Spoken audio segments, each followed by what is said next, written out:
तनी ताकला देवलिया पका लिखल बा। आपको ही बोलना पड़ेगा क्या? आर्यन मैक नीचे मत करना, बस ऐसे हाथ में पकड़ के रखना, थोड़ा सा संभाल के रखिए, नहीं तो आपके लिए भी गाना पड़ेगा कि ऑपरेटर पर मुआ डीजे के तो सुनाना पड़ेगा।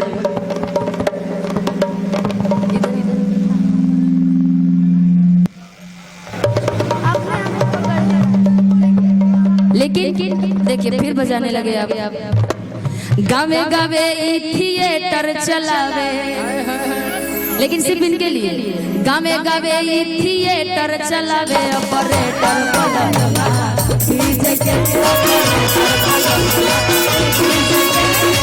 गावे गावे थिएटर चलावे, गावे गावे थिएटर चलावे ऑपरेटर पलंगा।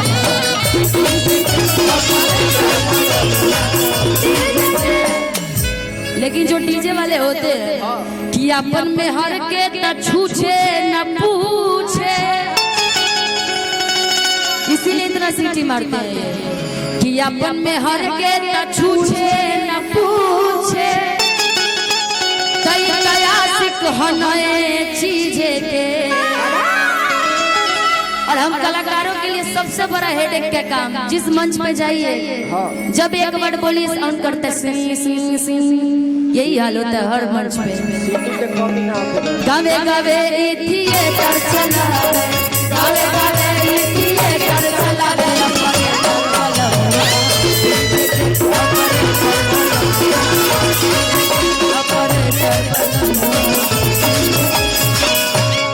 अब बना देना भाई, नहीं तो फिर सुनाना पड़ेगा, ध्यान रखना। लेकिन आइए एक दो गाने आप सबके बीच में। होता नेता कला, होता नेता कला, होता नेता कला देवलिया पका लिखल बा। नेता कला, होता नेता कला देवलिया पका लिखल बा। नेता कला, नेता वाली कला, सोमार लिखल बा। नेता वाली कला, सोमार लिखल बा। नेता वाली कला, सोमार लिखल बा। भाई समझी के बहनी के बाजार लिखल बा। नेता कला, नेता कला देवलिया पका लिखल बा। नेता कला, नेता कला देवलिया पका लिखल बा।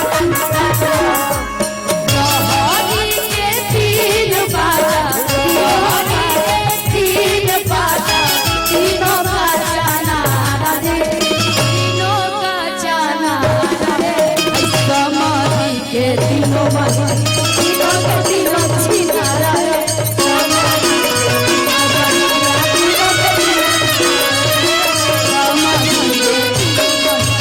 एगो होई ऐसी वैसी, एगो होई बेकार है, एगो होई ऐसी वैसी, एगो होई ऐसी वैसी आ एगो उड़न बाज रे। कि एगो होई ऐसी वैसी आ एगो उड़न बाज रे। आ एगो हमरा भैया संग सूते पतैया रहो।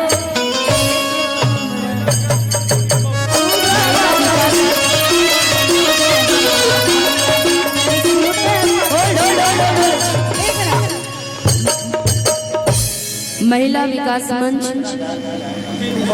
टीम बक्सर चंदन जिनके तरफ से हम को सम्मानित किया जा रहा है। आप सभी महिला टीम को मेरे तरफ से प्रणाम है कि एक बार महिला जागरूकता के लिए एक बार ताली बजा दीजिए। और कहते हैं कि बिहार हो चाहे यूपी हो चाहे झारखंड हो, बड़ा प्यार आप सभी से मिलता है। और ऐसे टीम मजबूत बना के रखिए और कभी भी हारना नहीं है हम वोमेन्स को, है ना? बिल्कुल नहीं हारना है। जब भी जरूरत आपसे ऐसे लोग रहेंगे साथ में तो मतलब बिल्कुल बिल्कुल आप हमारे साथ रहिए, हम आपके साथ रहेंगे, कभी नहीं हारेंगे। कि एगो होई ऐसी वैसी, कि एगो उड़न बाज है, कि एगो उड़न बाज है, कि एगो हमरा भैया संगे एगो हमरा भैया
ताली होती है जो शादी विवाह वाला होता है, अच्छा। जिसमें कोई बुरा नहीं मानता है, चाहे जितना भी बड़ी गाली दे दो, लेकिन कभी कभी फिड़ाक बैठा के रखना चाहिए। हाँ सही। वैसे ही लोग से शादी करवानी चाहिए रिश्ते में जिसको सुना सके आराम से ना, कि घूमत रहला गलिए गलिए,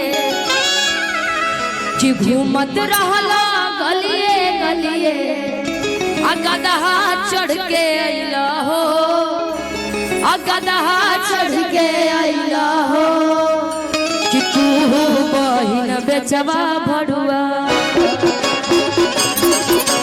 तू बहिन बेचवा सब नावा हंसैला हो, तू बहिन बेचवा सब नावा हंसैला हो, तू बहिन बेचवा भड़ुआ।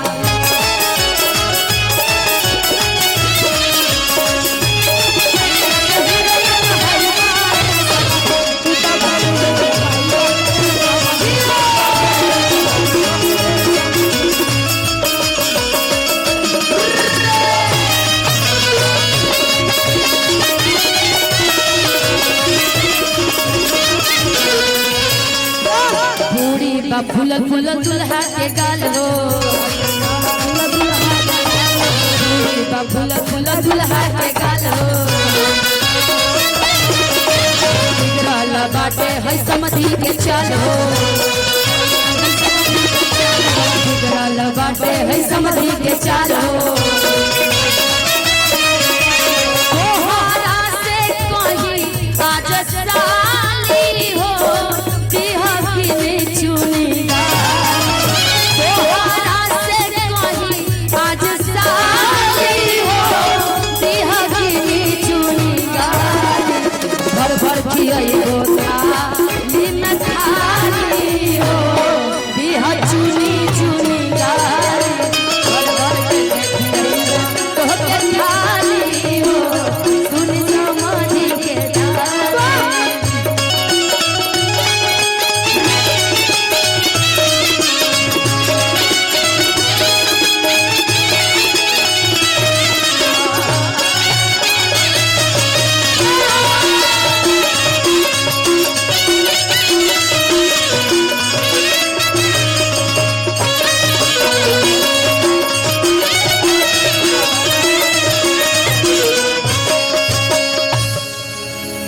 आज पहली बात तो तमाम थोड़ी थोड़ी सी दूरी बना लीजिए कि आप लोगों को सुनना ना पड़े। आपको कोई डांटता तो हमें बुरा लगता है, क्योंकि बड़ी दूर दूर से श्रोतागण आए हैं और मंच पे भी आप सब लोग इतने लोग हैं। ये तो अच्छा है कि मंच भी बड़ा है, पोस्टर भी बड़ा है, कैमरे में कैच करते रहना, कैमरामैन फोकस करते रहना, इधर भी कैमरामैन जल्दी फोकस इधर करते रहना। लेकिन आइए आप सबके बीच में आज शादी समारोह में उपस्थित है, तो एक दो विदाई गाने भी आप सबके बीच में होनी चाहिए, क्योंकि जिस उपलब्ध प्लान, लेकिन एक उससे पहले पिछले बार जैसे हमने आर्यन के लिए हल्दी का गाना गाया था, जी जी, बड़ी जल्दी देख रहे हैं कि आर्यन की हाइट बढ़ रही है धीरे धीरे। जब ये पहली बार